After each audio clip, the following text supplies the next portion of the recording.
আমার অরিজিনাল গ্রামের বাড়ি শরীয়তপুর। ঢাকা শহরে 35 বছর ধরে 23 বছর ধরে রিক্সা চালাই। মানে এই আন্দোলনের শুরু থেকে ছিলেন আপনি, ছাত্র আন্দোলনের যে জনগণের সাথে জনগণের সাথে আসতে হবে, জনগণের সাথে ছাত্র সমাজ এত শিক্ষিত লোক এই মতো একজন হেমত এগুলো তো মিলতে পারি নাই গাড়ি ওই ছাত্র সমাজের ভিতরে আসতে হবে। ওই লাইতে ওই জায়গায় পড়ে আছি, ওই জায়গায় পড়ে আছি ইম্বাসিতে উঠতে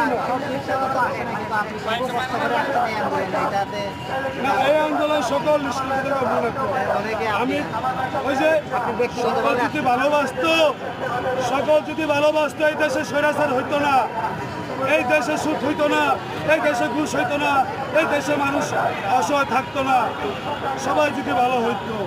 মানে আমি দেশে ভালোবাসি, দেশের মানুষকে ভালোবাসি।